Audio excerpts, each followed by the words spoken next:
సమావేశానికి హాజరవుతున్న సందర్భంగా కేంద్ర ప్రభుత్వానికి వ్యతిరేకంగా గాంధీ భవన్లో కాంగ్రెస్ నాయకులు కార్యకర్తలంతా కలిసి సత్యాగ్రహ ధర్నా చేపట్టారు. దీనికి సంబంధించి మనతో మాట్లాడడానికి టీపీసీసీ అధికార ప్రతినిధి కాంగ్రెస్ సీనియర్ నాయకురాలు కల్వ సుజాత గారు ఉన్నారు. వారితో మాట్లాడి మరిన్ని విషయాలు తెలుసుకున్నాం. మేడం, ఫస్ట్ దీని గురించి అసలు ఏం చెప్పాలనుకుంటున్నారు? ఈ ధర్నా గురించి డిస్క్రిప్షన్.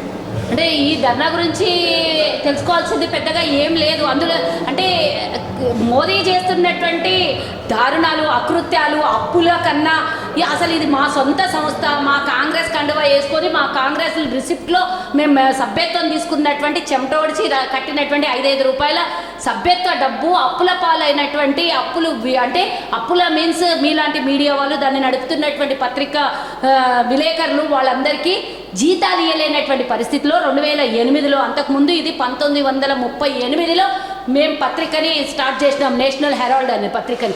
అది కేవలం భారత స్వతంత్రం కోసం బ్రిటిష్ పరిపాలన వ్యతిరేకంగా మన భారతదేశ ప్రజల్ని పీడిస్తున్నటువంటి సమయంలో వాళ్ళని భారతదేశం నుంచి తరిమి కొట్టడానికి ఒక పత్రికను నడిపింది కాంగ్రెస్ పార్టీ. మరి ఆ పత్రికని అప్పుడు గతంలో నెహ్రూ గారి హయాంలో నడిపినటువంటి ఈ పత్రికని ఇప్పుడు ఏదో 50 లక్షల కోసం 2,000 కోట్ల రూపాయలు దీంట్లో మనీ లాండరింగ్ జరిగిందని కేసు పెట్టిండ్రమ్మా వీళ్ళు. పోనీ కేసు పెట్టిండ్రు, నేను ఒప్పుకుంటాం, మేము విచారణకు రెడీగా ఉన్నాం, కేసుకు రెడీగా ఉన్నాం, మేము రావడానికి రెడీగా ఉన్నాం.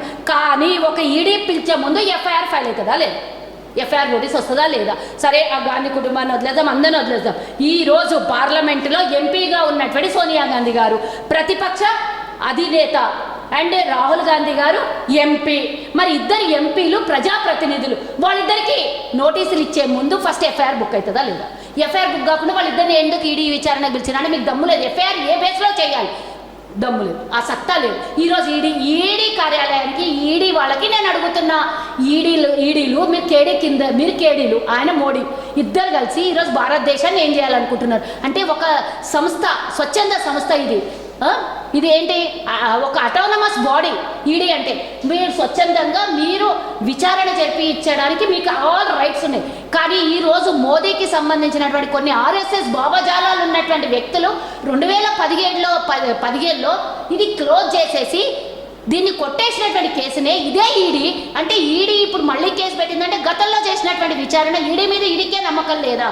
అదే విచారణని 2015 ఆగస్టులో కొట్టేస్తే 2017 సెప్టెంబర్లో మళ్ళీ రీఓపెన్ చేశారు. అంటే 1 నెల లోపలనే మీ విచారణ మీద మీకు నమ్మకం లేకుండా సోనియా గాంధీ, రాహుల్ గాంధీ గారి మీద మళ్ళీ కేసు పెట్టిండ్రు మీరు. సరే పెట్టిండ్రు అని అంటే కంటిన్యూగా ఇప్పటిదాకా 2022, ఇప్పుడు 2022 వరకు ఇప్పటిదాకా ఏం చేస్తుంది ఈ కేంద్ర ప్రభుత్వం?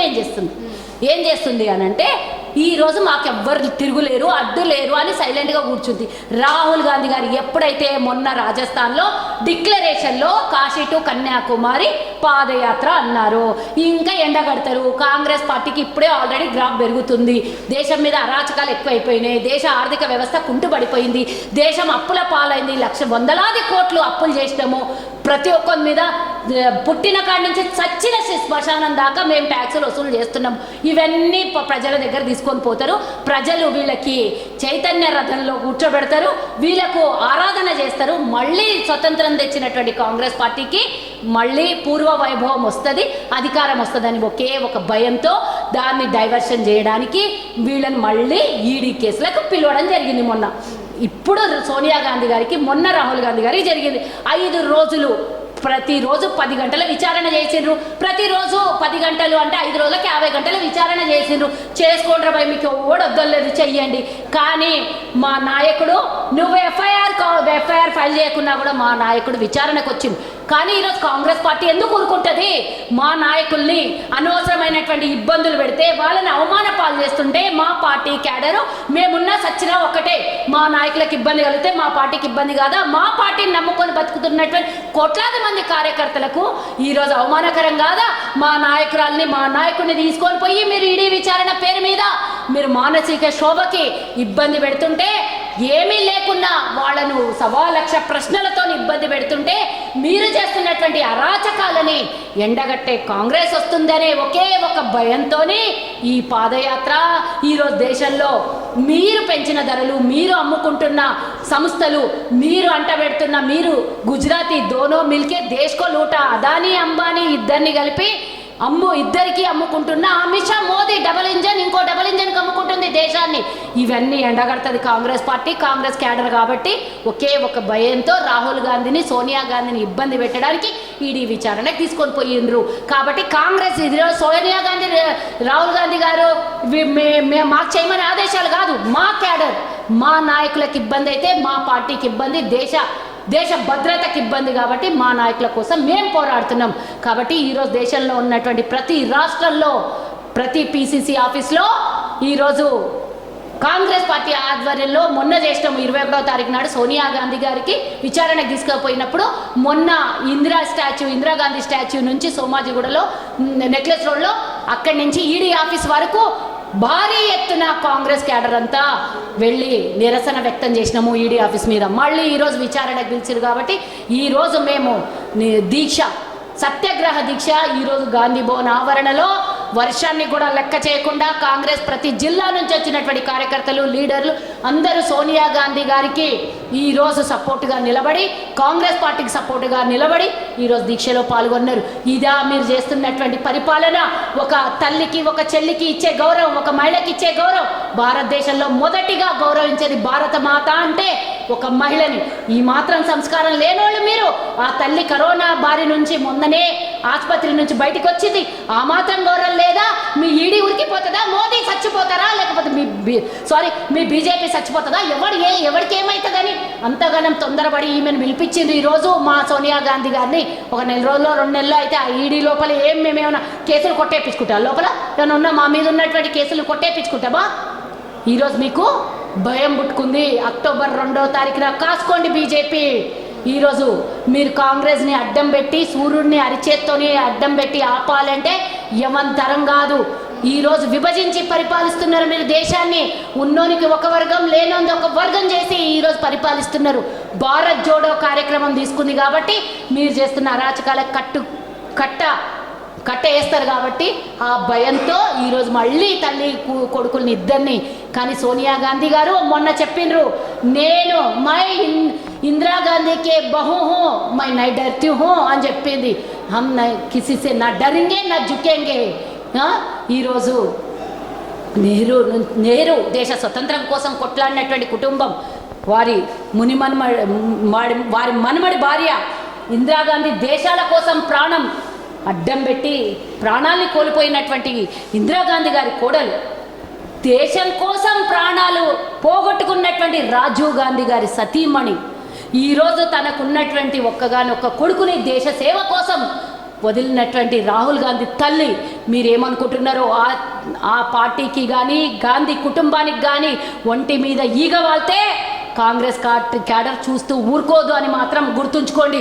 ఈరోజు దేశవ్యాప్తంగా నిరసనలు చూసి మీకు ఇప్పటికే భయమైండొచ్చు. ఈరోజు రాహుల్ గాంధీ గారు ఢిల్లీలో చేస్తున్నటువంటి నిరసనకి వారిని అరెస్ట్ చేసి తీసుకొని పోవడం అయింది. మీకెందుకు అడుగడుగున ఈడీలు కావాలి, అడుగడుగున పోలీసులు కావాలి? గత పాలకులు ఈ విధంగానే పోలీస్ వ్యవస్థని, ఈడీ వ్యవస్థని, సిబిఐ వ్యవస్థని వాడుకుంటుండేనా?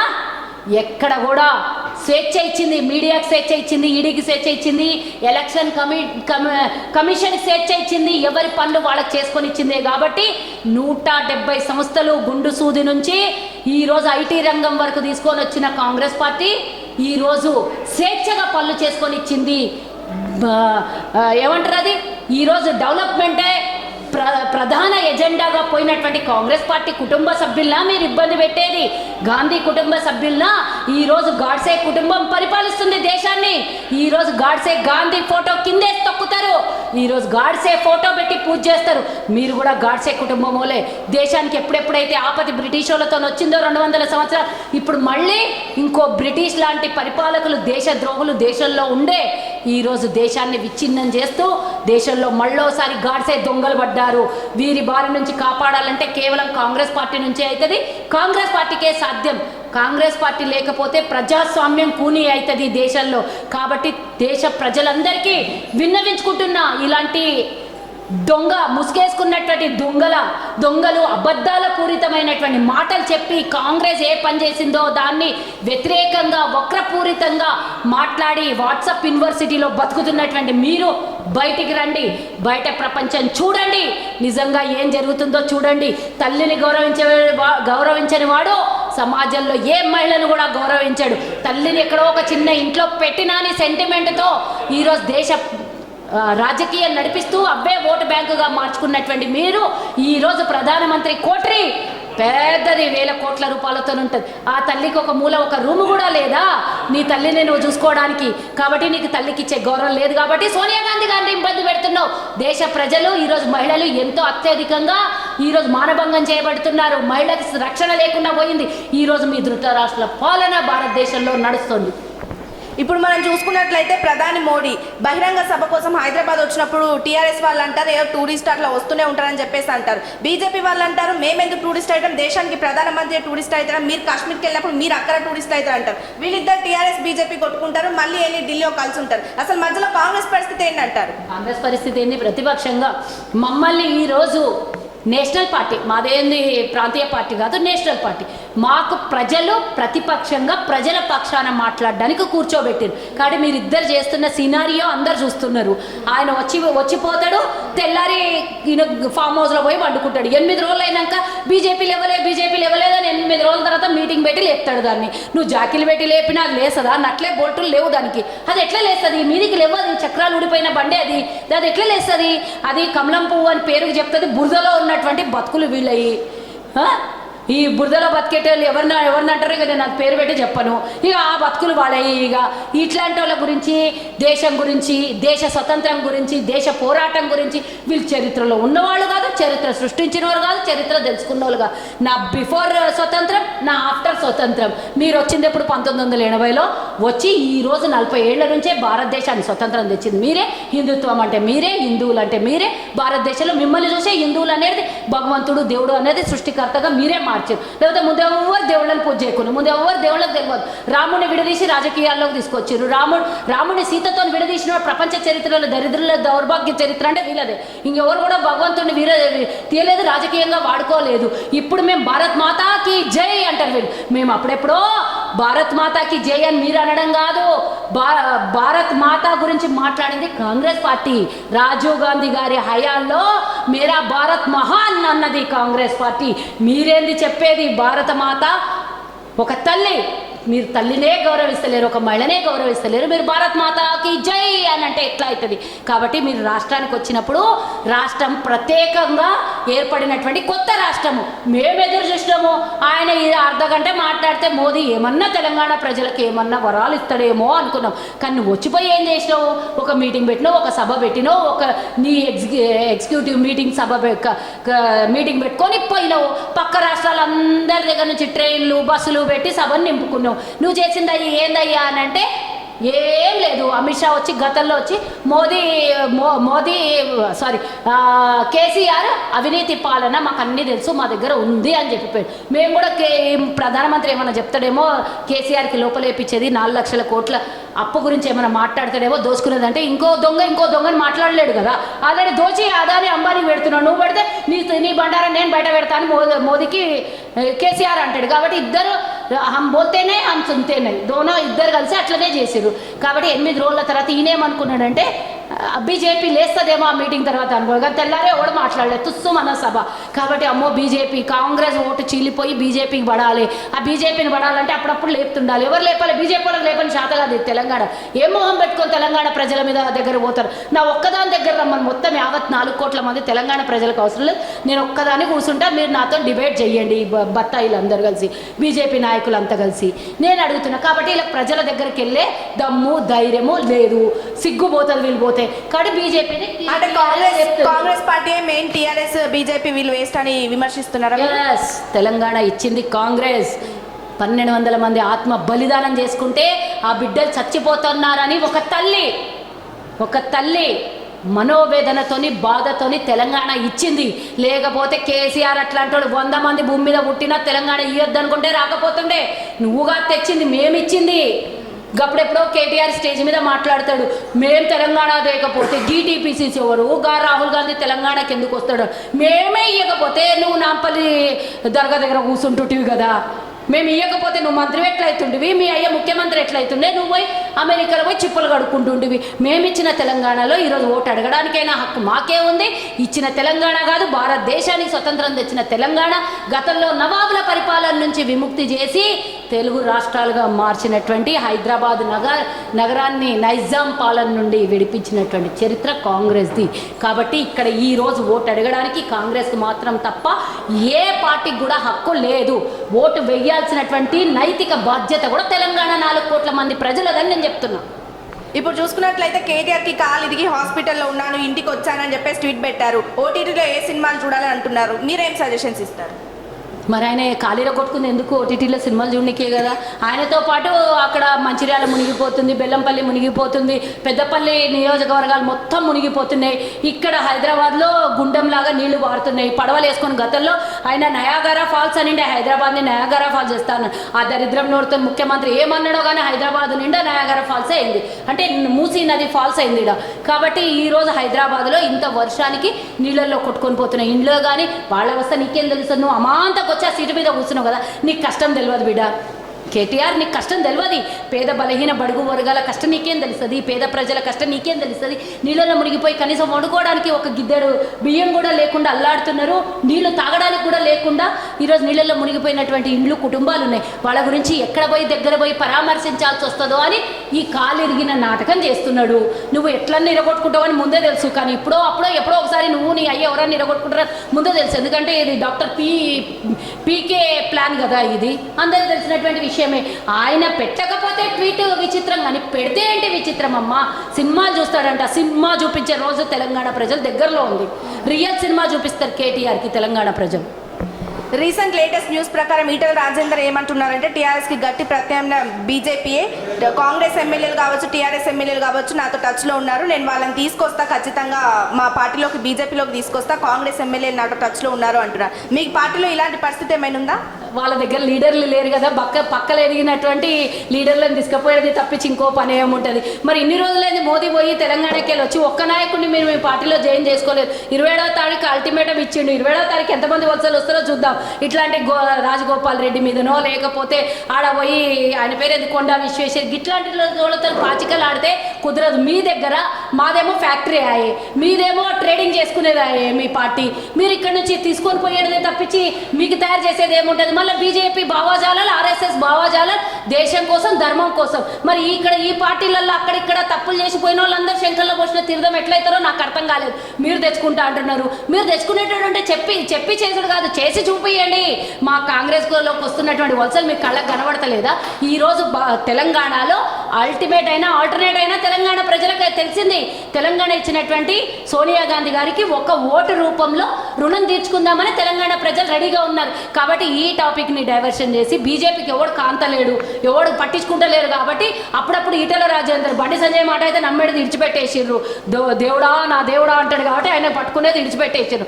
కాబట్టి ఇప్పుడు మళ్ళీ ఈటెల రాజేందర్ని సినిమాలోకి దించిర్రు. అదేదో ఉట్టి ఇద్దరు కలిసి డ్రామాలు ఆడితే ఎవరేం చేస్తారండి? దానికి ఇంకా అంతకన్నా పెద్దగా ఆన్సర్ చెప్పినా కూడా మా నోరులు గలీజ్ అయితే తప్పించి ఇంకోటి ఏం లేదు. బీజేపీ, టీఆర్ఎస్, ఎంఐఎం 3 పార్టీలు ఒకటే. ఇక్కడ ఎవరు పోయినా ఎవరు వచ్చినా వాళ్ళలో నుంచి వాళ్ళకి పోతారు. కానీ కాంగ్రెస్లో ఇంకా ఎవరిని తీసుకోవద్దు. కాంగ్రెస్లోకి ఇంకా మీరు కాపాడుకోండి. మీ దగ్గర ఉన్నటువంటి మొన్న మీరు అమ్ముడు పోలే 4 కార్పొరేటర్లు టీఆర్ఎస్కి అమ్ముడు పోయిన కోట్లాది రూపాయలకి గాడ పోకుండా కాపాడుకోండి. స్వచ్ఛందంగా కాంగ్రెస్ పార్టీ గెలుస్తుందని కాంగ్రెస్లోకి వచ్చే వాళ్ళని కాపాడుకోండి. దమ్ముంటే మీ పార్టీలకు తర్వాత వద్దామా వచ్చుడో చూసుడో. ఒక రాజగోపాల్ రెడ్డి కాంట్రాక్ట్ల కోసం ఏడో మీ దగ్గర మీ ఒక సెంట్రల్లో ఇంకొక ఎంపీతోని ఆయన పార్ట్నర్షిప్ బిజినెస్ ఉండడం వల్ల ఆయనని రోజు బ్లాక్మెయిల్ చేస్తే ఆయన మీడియా ముందుకు వచ్చో లేకపోతే ఎవరి ముంగల్లో వచ్చి నేను పార్టీ మారుతా, నేను ఓడనే పార్టీ మారేటాడు మళ్ళీ మీడియా ముంగల మాట్లాడతారా? రాజీనామా చేసి పడేస్తారు. రాజీనామా చేయి, ఎన్నికలకు దమ్ముంటే బీజేపీకి ఎన్ని ఓట్లు వస్తాయో గడ చూసుకుందాం మునుగోడులో. దాని తర్వాత రాష్ట్రం గురించి మిగతా 118 నియోజకవర్గాల నుంచి మాట్లాడుకుందామని ఈటెల రాజేందర్ గారికి చెప్తున్నా. అసలు నువ్వే టికాణతో నాడు ఉంటావో ఉండవో, నువ్వు ఇంకా వేరే వాళ్ళ గురించి మాట్లాడటం చాలా హాస్యాస్పదంగా ఉంది. ఇప్పుడు ఇంత మాట్లాడుతున్నారు కాబట్టి వచ్చే ఎన్నికలు అసలు మీ పరిస్థితి ఏందంటారు? నా పరిస్థితి ఏంది? నేను కాంగ్రెస్ లీడర్ని. నాకు అవసరం ఉన్న చోట అవసరం ఉన్నప్పుడు అవకాశం ఇస్తుంది కాంగ్రెస్ పార్టీ. నేను కూడా యాస్పరెంట్గా ఉన్నా, నాకు కూడా అవకాశం ఇస్తుందని నేను భావిస్తున్నా. నా గురించి కాదు, నా కాంగ్రెస్ పార్టీ గురించి, నా తెలంగాణ ప్రజల గురించి నేను కొట్లాడాల్సినటువంటి పద్ధతిలో నేను ఒక అధికార ప్రతినిధిగా ఉన్న ప్రజల వద్దకు కాంగ్రెస్ లైన్ని తీసుకొని పోవడము, ప్రజలకు తెలియని విషయాలు, వాళ్ళు అనుభవిస్తున్న విషయాలు, ప్రభుత్వాలు చేస్తున్నటువంటి మోసపూరితమైనటువంటి వ్యతిరేక విధానాల మీద ప్రశ్నించి ప్రభుత్వాన్ని ఎండగట్టేదే మా పని. మాకు అవకాశం వచ్చినప్పుడు అధికారంలోకి రాగానే మాకు ఇవ్వాల్సినటువంటి అవసరమైతే పార్టీకి ఉంటుంది, డెఫినెట్గా ఇస్తారు. నా గురించి కన్నా ఈరోజు తెలంగాణ ప్రజలది చాలా ముఖ్యమైనటువంటి పాత్ర, వాళ్ళ గురించి మనం మాట్లాడదాం. Thank you ma'am, thank you so much.